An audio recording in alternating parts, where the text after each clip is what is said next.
fuente de amor, tú mi cimiento, mi roca, mi Dios, tú, mi Señor. Arraigados y edificados.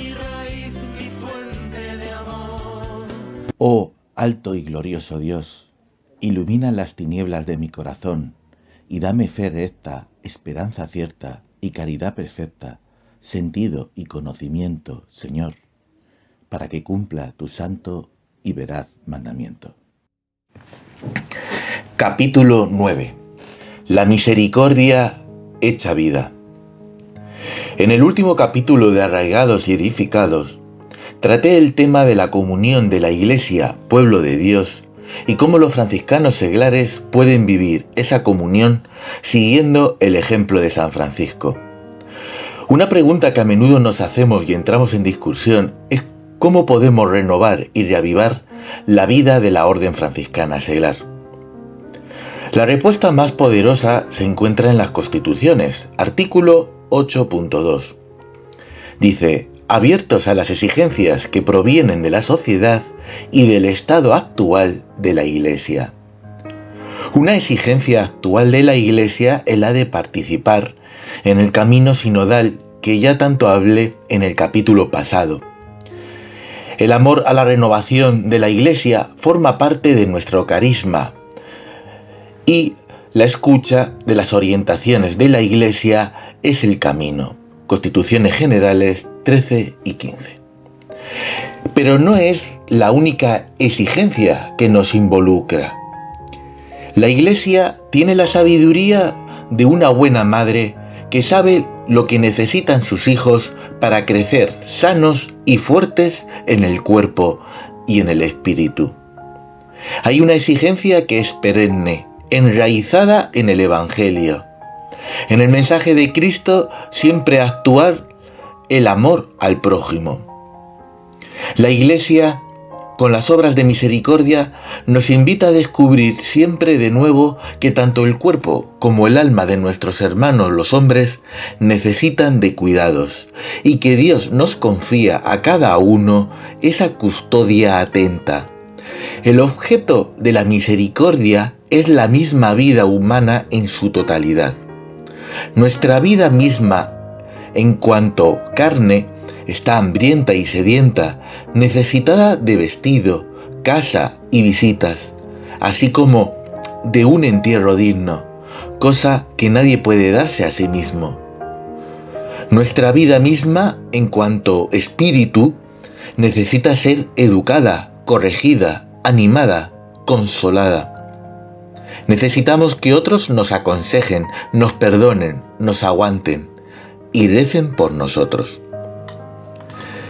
Las obras espirituales, recuerdo que son enseñar al que no sabe, dar un buen consejo al que lo necesita, corregir al que se equivoca, perdonar al que nos ofende, consolar al triste, sufrir con paciencia los defectos del prójimo, orar a Dios por los vivos y por los difuntos.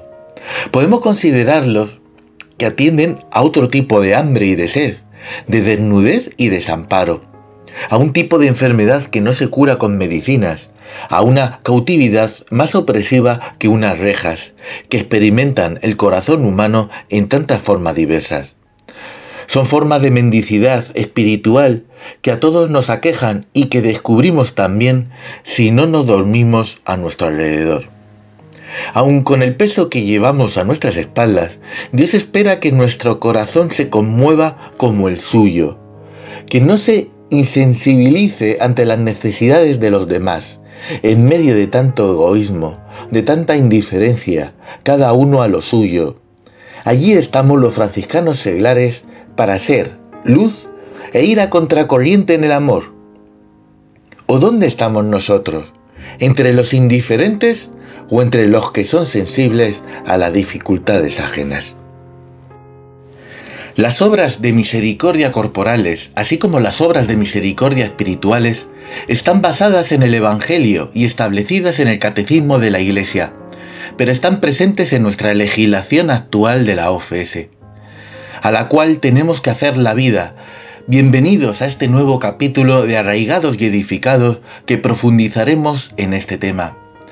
La regla de la OFS, aprobada por San Pablo VI con la Carta Apostólica Seraphicus Patriarca del 24 de junio de 1978, está profundamente marcada por la reforma introducida en la Iglesia por el Concilio Vaticano II. La regla actual adapta la orden franciscana seglar a las exigencias y a las esperanzas de la Santa Iglesia, en las nuevas condiciones de los tiempos.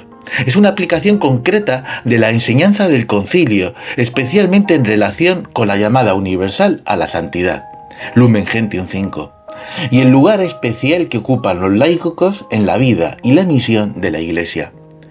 Un elemento revolucionario que se nota de inmediato en nuestra regla, con las reglas anteriores de los terciarios franciscanos, es la centralidad de Cristo y del Evangelio. Recomenzar desde Cristo y el Evangelio en su simplicidad, como lo hizo precisamente San Francisco de Asís, es el camino seguro para la actualización de la Iglesia lanzada por el Concilio, y a su vez que provocó la actualización años más tarde de nuestra orden. Por ejemplo, en el primer artículo de la regla antigua llamada Memoriali Propositi, en la que a veces parece que todavía vivimos en ella, es el siguiente: los hombres pertenecientes a esta fraternidad se vestirán de paño humilde, sin color, cuyo precio no exceda a los 6 sueldos de Rávena. Por lo tanto, la atención se puso inmediatamente en el aspecto exterior de los miembros. Lo mismo con respecto a la abstinencia, el ayuno, la forma de orar, los sacramentos, la visita a los enfermos, los funerales de los miembros, etc. Todo es en modo normativa, siguiendo una serie de listado de directrices. En la regla de Pablo VI, la actual, sin embargo, las normas desaparecen. La regla y la vida de los franciscanos seglares es esta: guardar el santo evangelio de nuestro Señor Jesucristo, siguiendo el ejemplo de San Francisco de Asís, que hizo de Cristo el inspirador y centro de su vida con Dios y los hombres. Como principio, la regla OFS no establece una serie de prácticas externas devocionales o caritativas que han de cumplirse, sino el evangelio y la persona de Jesucristo que hay que observar. Jesucristo es el rostro de la misericordia del Padre. Cuando uno acepta a Jesucristo como su Señor y Salvador y se deja guiar por su Espíritu, las obras de misericordia son como frutos de un árbol bueno, el buen vino que rebosa necesariamente de una jarra llena. No han de surgir nuestras obras de misericordia porque venga de unos estatutos o porque venga de un proyecto oficial bien presentado de una vocalía o comisión. Las obras de misericordia vienen de Jesús y mi relación con Él, y de esta relación de amor las obras surgen con naturalidad, hasta el punto de que no concibes el no hacerlas. Y por otro lado, sin Jesús en el corazón humano, estas obras exteriormente buenas pueden convertirse fácilmente en una frialdad o desfiguración de la misma caridad que pretenden expresar. Las constituciones generales afirman aún más claramente esta centralidad de Cristo. Incluso un capítulo entero de nuestra serie de Arraigados y Edificados dediqué por completo. La espiritualidad del franciscano seglar es un proyecto de vida centrado en la persona de Cristo y en su seguimiento, más que un programa pormenorizado para llevarlo a la práctica. Esto no significa dar menos importancia a las obras de misericordia, sino tener cuidado de no dejar de lado el Salvador en un esfuerzo de beneficencia que por sí solo no puede salvar al mundo.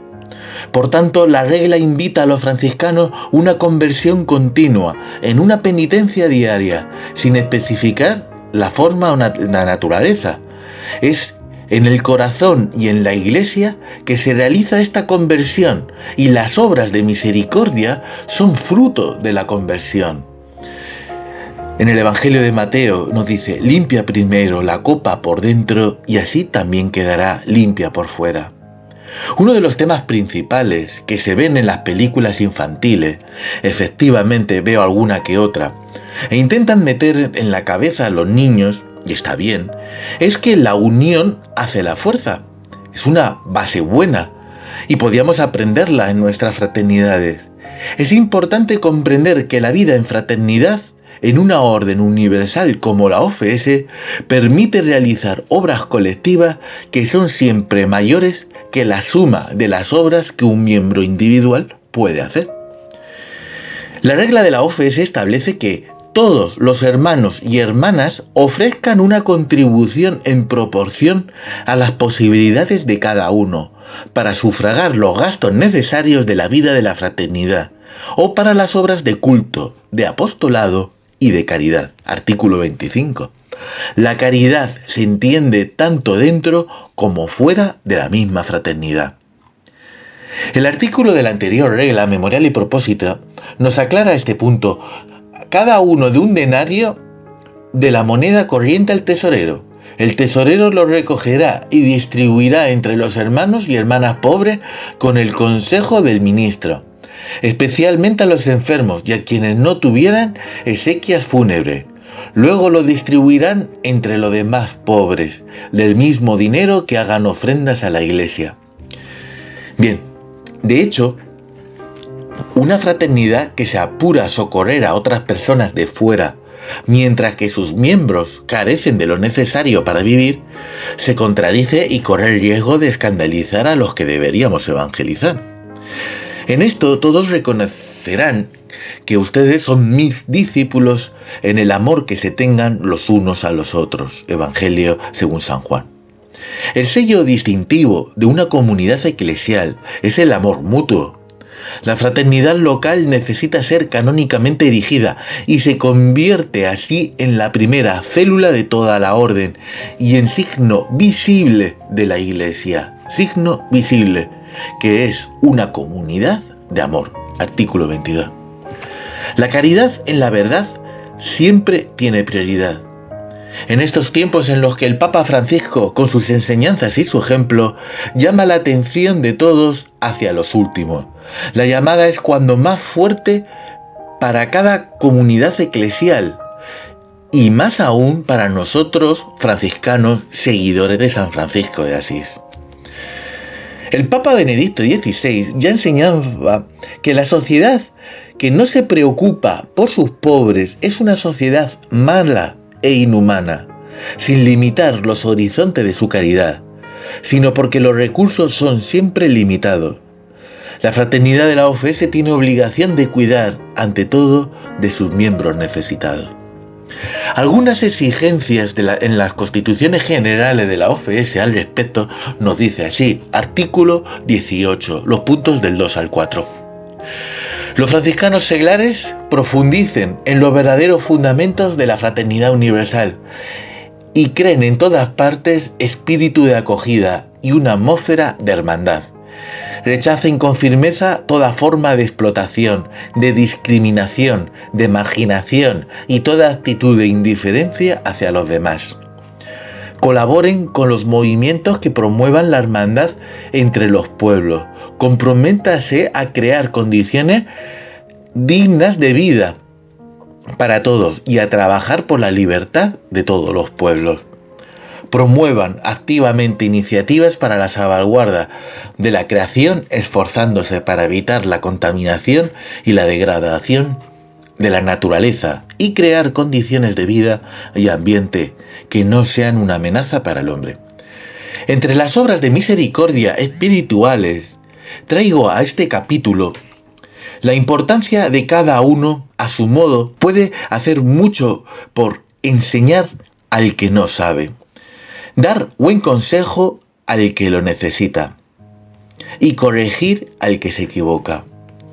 A quienes son víctimas, aún sin saberlo, de la superficialidad o de las ideologías, a quienes tienen sed de saber, de beber de la fuente de la sabiduría humana y divina, a quienes no conocen a Cristo, ni han visto la belleza de su rostro, ni saben la maravilla de su mensaje y de su doctrina. El esfuerzo por pensar la fe de modo que se perciba el resplandor de la verdad, la disposición a complicarse la vida organizando medios de formación en los contextos más diversos, la ilusión, por dar forma cristiana a la propia profesión, purificándola de abusos y abriéndole horizonte, la disposición a ayudar a aconsejar a los amigos y compañeros en las dificultades, el apoyo a los jóvenes que no se deciden a formar una familia a causa de la precariedad de sus condiciones de trabajo, la nobleza y la valentía de corregir al que se equivoca. Estas, y no son pocas, y otras más actitudes que van mucho más allá de éticas minimalistas, sino que dan forma de la misericordia cotidiana, real, que Dios nos pide a los franciscanos en la calle a través de las obras de misericordia espirituales. Uno de los grandes errores que tenemos los hermanos y las fraternidades es la aceptación de las correcciones, que no aceptamos ninguna. Y es algo connatural las correcciones fraternas a vivir en fraternidad. Un pecador es de hecho un ciego que corre hacia su propia ruina, y la de otros que arrastra tras de sí. Por lo tanto, amonestarlo es un gran acto de amor, una grave responsabilidad para el profeta. Dice el profeta Ezequiel: cuando yo diga al malvado vas a morir, si tú no hablas para advertir al malvado que abandone su mala conducta, el malvado morirá por su culpa, pero a ti te pediré cuenta de su sangre. El silencio es complicidad. En estos días profundamente marcados por el relativismo, el individualismo, es necesario un amor y valor más grande para corregir a quien está en el error.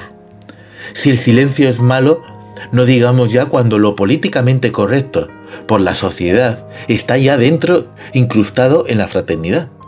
La tolerancia al pecado parece como buena y encima corrige precisamente al que es considerado como un radical intolerante por vivir el Evangelio y decir lo que es pecado.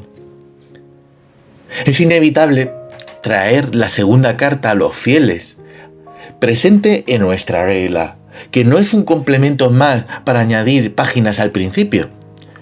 La segunda parte de la exhortación de San Francisco a los hermanos y hermanas de la penitencia, también conocida como Carta a todos los fieles, es el prólogo oficial de la regla actual.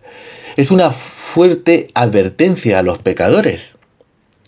Aquellos y aquellas que no llevan vida en penitencia y no reciben el cuerpo y la sangre de nuestro Señor Jesucristo y ponen por obras vicios y pecados.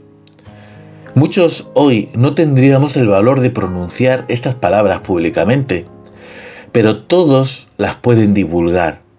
Para los franciscanos seglares, a quienes la Iglesia ha dado la regla, difundir la misma regla con este escrito de San Francisco es una manera de participar en la obra del seráfico Padre San Francisco, que mucho deseaba enviar a todos al paraíso.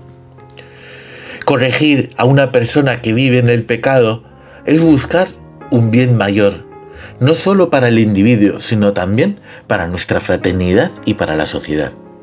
San Francisco, que a menudo sabía cómo escribir estas palabras bajo el impulso del Espíritu Santo, generalmente concedía su bendición a los que las hacían llegar a muchos.